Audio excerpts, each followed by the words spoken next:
നമസ്കാരം. മഴ തിന്ന കളിയിൽ ഇന്ത്യക്ക് ഓസ്ട്രേലിയയിൽ ആദ്യത്തെ ഷോക്ക് ട്രീറ്റ്മെൻറ്റ്. ആദ്യത്തെ മത്സരം പെർത്തിൽ ഇന്ത്യ പരാജയപ്പെട്ടിരിക്കുകയാണ്. ആദ്യം തന്നെ നമുക്ക് ടീം സെലക്ഷനിൽ തന്നെ തുടങ്ങാം. ഹർഷിത് റാണയ്ക്ക് ടീമിൽ അവസരം.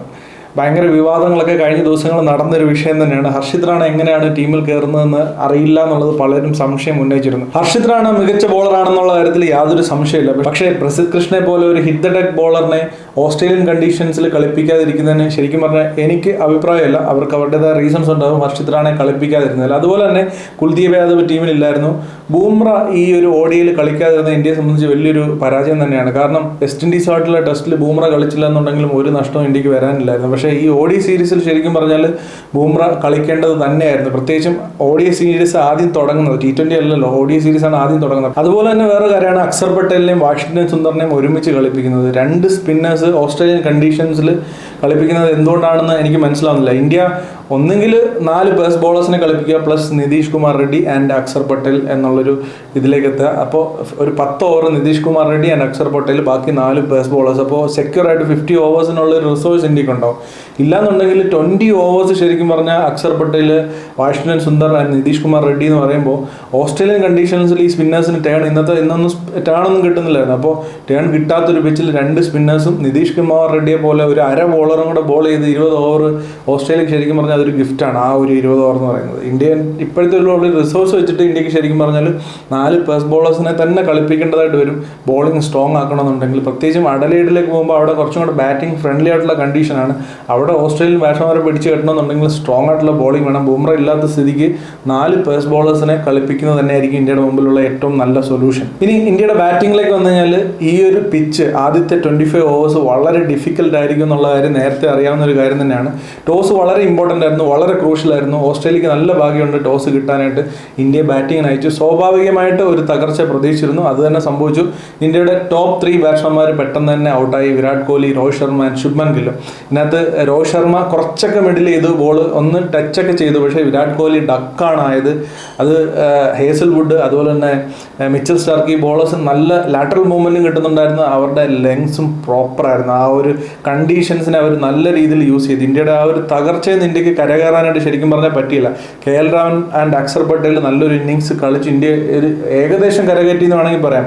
അവിടുന്ന് എസ്കേപ്പ് ആയില്ല ശരിക്കും പറഞ്ഞാൽ ഇന്ത്യ ആ ഒരു തകർച്ചയിൽ. അതുകൊണ്ടാണ് ഇങ്ങനെ ഒരു സ്കോർ 26 ഓവറിലുള്ളായിരുന്നു ടോട്ടൽ. അപ്പോൾ 26 ഓവറിൽ 136 എന്ന് പറഞ്ഞൊരു സ്കോർ ചേസ് ചെയ്യാൻ ഓസ്ട്രേലിയയെ സംബന്ധിച്ച് അവരുടെ കണ്ടീഷൻസിൽ വളരെ ഈസി ആയിരിക്കും. അതുകൊണ്ട് തന്നെ ഒരു മാനം കെടാത്ത രീതിയിൽ KL രാഹുലും അക്സർ പട്ടേൽ രക്ഷപ്പെടുത്തി. KL രാഹുൽ 38 റൺസ് അടിച്ചു, അക്സർ പട്ടേൽ 31 റൺസ് അടിച്ചു. ഇതിനകത്ത് KL രാഹുൽ ഇടയ്ക്ക് മാച്ച് ഷോട്ടിനെ കൊണ്ടുവന്നപ്പോൾ അടിച്ച 2 സിക്സ്, അതുപോലെ തന്നെ നിതീഷ് കുമാർ റെഡ്ഡി ലാസ്റ്റ് ഓവറിൽ അടിച്ച 2 സിക്സ്. ഈ 2 ആ ഒരു ഹിറ്റിംഗ് ഇല്ലായിരുന്നുണ്ടെങ്കിൽ ഇന്ത്യ ഇതിലും ദയനീയമായ അവസ്ഥയിലേക്ക് പോയേനെ. സോ പ്രോപ്പർലി ഇന്ത്യയുടെ ബാറ്റ്സ്മാൻ നല്ല രീതിയിൽ ഇന്ന് പരാജയപ്പെട്ടു എന്ന് വേണം കരുതാനായിട്ട്. കാരണം ഇന്ത്യയുടെ ടെസ്റ്റ് കളിച്ചിട്ടാണ് ഇന്ത്യയുടെ കുറേ ബാറ്റ്സ്മാർ അങ്ങോട്ട് പോകുന്നത്. അതുപോലെ തന്നെ ഇന്ത്യൻ കണ്ടീഷൻസ് എന്നാണ് മറ്റു ബാറ്റ്സ്മാൻമാർ വരുന്നത്. രോഹിത് ശർമ്മ ആൻഡ് വിരാട് കോഹ്ലി കുറേ നാളുകൊണ്ട് കളിക്കാതാണ് വരുന്നത്. സോ ഇതെല്ലാം കൂടെ ആകുമ്പോൾ പുതിയൊരു കണ്ടീഷൻസിൽ എക്സ്ട്രീം ബോളിംഗ് കണ്ടീഷൻസിലേക്ക് പോകുമ്പോൾ സ്വാഭാവികമായിട്ടുണ്ടാകുന്ന തകർച്ചയാണ്. അഡലേഡിലേക്ക് പോകുമ്പോൾ ഇന്ത്യക്ക് ഈ ഇതിൽ നിന്ന് റിക്കവറായി വരാൻ ഇന്ത്യൻ ബാറ്റിംഗ് ലൈനപ്പ് തീർച്ചയായിട്ടും സാധിക്കും. അതിനകത്ത് യാതൊരു സംശയമില്ല. തിരിച്ച് ഓസ്ട്രേലിയ അവരുടെ കണ്ടീഷൻ ആയതുകൊണ്ട് തന്നെ സെക്കൻഡ് ബാറ്റിംഗ് കുറച്ചും കൂടി ഈസി ആയതുകൊണ്ട് തന്നെ അവരത് യൂസ് ചെയ്ത് ബ്യൂട്ടിഫുൾ ആയിട്ട് ബാറ്റ് ചെയ്തു. പ്രത്യേകിച്ച് മിച്ചൽ മാർഷ് അടിപൊളിയായിട്ട് ബാറ്റ് ചെയ്തു. കണ്ടീഷൻസിനനുസരിച്ച് പവർ പ്ലേയിൽ അങ്ങോട്ട് അറ്റാക്ക് ചെയ്ത് കളിച്ചു. അതുപോലെ തന്നെ ജോഷ് ഫിലിപ്പ് വന്നിട്ട് സൂപ്പറായിട്ടുള്ളൊരു ഇന്നിങ്സ് കളിച്ചു. ആ ഒരു സമയത്ത് പ്രഷർ റിലീസ് ചെയ്യാനായിട്ട് മിച്ചൽ മാർഷ് ആദ്യം അടിച്ചിട്ട് പിന്നൊന്ന് ഡൗൺ ആയി, റൺസ് കണ്ടെത്താനായിട്ട് ബുദ്ധിമുട്ടുന്നുണ്ടായിരുന്നു. ആ ഒരു സമയത്ത് ജോഷ് ഫിലിപ്പ് കളിച്ച ഷോട്ട്സ്, ആ ഇംപ്രവൈസ് ചെയ്ത രീതി, അതുപോലെ തന്നെ സ്ട്രൈക്ക് റൊട്ടേറ്റ് ചെയ്ത രീതിയൊക്കെ അടിപൊളിയായിരുന്നു. ആ ഒരു സ്ട്രൈക്ക് റൊട്ടേഷനാണ് ഇന്ത്യയും ഓസ്ട്രേലിയയും തമ്മിലുള്ളൊരു മെയിനായിട്ടുള്ളൊരു വ്യത്യാസം. ഇന്ത്യ കുറച്ച് പാനിക്കായി ബാറ്റിങ്ങിൽ, അതുകൊണ്ട് തന്നെ സ്ട്രൈക്ക് റൊട്ടേറ്റ് ചെയ്യാനായിട്ട് പ്രോപ്പറായിട്ട് സാധിച്ചില്ല. അതേസമയം ഓസ്ട്രേലിയ ഇന്ത്യൻ ബോളേഴ്സ് നന്നായിട്ട് ബോൾ ചെയ്യുമ്പോൾ പോലും അവർക്ക് സിംഗിൾസും ഡബിൾസും ഒക്കെ എടുത്തിട്ട് അവർ റണ്ണിങ് ബിറ്റ്വീൻ ദ വിക്കറ്റ്സ് സൂപ്പറായിരുന്നു. പ്രത്യേകിച്ചും ഓസ്ട്രേലിയ ഗ്രൗണ്ട്സിലും വലിയ ഗ്രൗണ്ട്സാണ്. ഇന്ന് കളിച്ച ഗ്രൗണ്ടും വലിയ ഗ്രൗണ്ടാണ്. സോ റണ്ണ് കണ്ടെത്താൻ ഡബിളും വേണമെന്നുണ്ടെങ്കിൽ ട്രിപ്പിൾ വരെ ഓടാനുള്ള പോക്കറ്റ്സ് ഈ വലിയ ഗ്രൗണ്ട്സിനകത്തുണ്ടാവും. സോ അവരത് പ്രോപ്പറായിട്ട് സിംഗിൾസും ഡബിൾസും ആയിട്ട് എടുത്തിട്ട് അത് പ്രോപ്പറായിട്ട് യൂസ് ചെയ്തു. എന്തായാലും മിച്ചൽ മാർഷ് 46 റൺസും അതുപോലെ തന്നെ ജോഷ് ഫിലിപ്പി 37 റൺസും എടുത്തു. മിച്ചൽ മാർഷാണ് മാൻ ഓഫ് ദി മാച്ചും. ഇന്ത്യയുടെ ബോളേഴ്സ് തരക്കേടില്ലാതെ ബോൾ ചെയ്തു. പക്ഷേ ഈ ഒരു സ്കോർ അവരുടെ കണ്ടീഷൻസ് അത്ര വലിയ ഡിഫെൻഡ് ചെയ്യാൻ പറ്റുന്ന ഒരു സ്കോറല്ല. പ്രത്യേകിച്ചും അവർക്കും ബോളേഴ്സിനെ സംബന്ധിച്ചും പുതിയൊരു കണ്ടീഷനാണ്.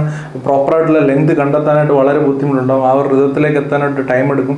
പക്ഷേ അത് വെച്ചിട്ട് നോക്കുമ്പോൾ സിറാജ് കുഴപ്പമില്ലാതെ എറിഞ്ഞു. ഹർഷിത് റാണ പാച്ചസിൽ എല്ലാ ബോളേഴ്സും നന്നായിട്ട് എറിഞ്ഞു. പക്ഷേ ഓസ്ട്രേലിയക്ക് അതൊരു ചലഞ്ചായിട്ട് വന്നില്ല. പ്രത്യേകിച്ചും ആകെ 3 പേസ് ബോളേഴ്സ് അല്ലേ ഉള്ളൂ. സോ അപ്പോൾ അതാണ് ഫസ്റ്റ് മാച്ചിൽ ഇന്ത്യക്ക് ഒരു ഷോക്ക് ട്രീറ്റ്മെൻറ്റ് തന്നെയായിരുന്നു ഇത്. പ്രത്യേകിച്ചും പുതിയ കണ്ടീഷൻ ആയതുകൊണ്ട് തന്നെ, അതും എക്സ്ട്രീം കണ്ടീഷൻ ആയതുകൊണ്ട് തന്നെ വലിയ ഞെട്ടലൊന്നും ഉണ്ടാക്കിയില്ല. ആദ്യം ഇന്ത്യ ബാറ്റ് ചെയ്യുകയാണെന്നുണ്ടെങ്കിൽ തകർച്ച നമ്മൾ ഏകദേശം ഉറപ്പായിരുന്നു. അതിപ്പോൾ ഓസ്ട്രേലിയ ബാറ്റ് ചെയ്തിരുന്നെങ്കിൽ അവരും ഇതുപോലെ തന്നെ കൊളാപ്സ് ആയേനെ. സോ അതുകൊണ്ട് തന്നെ ഇന്ത്യക്ക് അഡലൈഡിലേക്ക് പോകുമ്പോൾ തീർച്ചയായിട്ടും പ്രതീക്ഷയുണ്ട്. അവിടെ ഇനി എന്തെങ്കിലും ഇതുപോലൊരു പരീക്ഷണം നേരിടുകയാണെന്നുണ്ടെങ്കിൽ, എന്തെങ്കിലും ഒരു ചോക്കിങ് ഇന്ത്യ സംഭവിക്കുകയാണെന്നുണ്ടെങ്കിൽ ഇന്ത്യക്ക് പിന്നെ തിരിച്ചു വരാൻ ഈ സീരീസിലുടനീളം തന്നെ ബുദ്ധിമുട്ടായിരിക്കും. കാരണം T20യിലേക്ക് പോകുമ്പോഴും ഇതിൻ്റെ ഒരു ഹാങ് ഓവർ തീർച്ചയായിട്ടും ഉണ്ടാവും. പക്ഷേ അങ്ങനെ സംഭവിക്കത്തില്ല എന്ന് തന്നെയാണ് കരുതുന്നത്. അഡ്ലൈഡ് ഒരു ബാറ്റിംഗ് വിക്കറ്റാണ്. ഇവിടുന്ന് 2693 കിലോമീറ്റർ ദൂരെയാണ് പെർത്തിൽ നിന്ന് അഡലൈഡ്. സോ അതുകൊണ്ട് തന്നെ ടോട്ടലി ഡിഫറെൻറ്റ് കണ്ടീഷനാണ്. അവിടെ ഇന്ത്യക്ക് നല്ല രീതിയിൽ കണ്ടീഷൻസ് മുതലെടുക്കാനും നല്ല രീതിയിൽ ബാറ്റിംഗ് കണ്ടീഷൻ ആയതുകൊണ്ട് തന്നെ നല്ല രീതിയിൽ ബാറ്റ് ചെയ്യാനും പറ്റും എന്ന് നമുക്ക് പ്രതീക്ഷിക്കാം.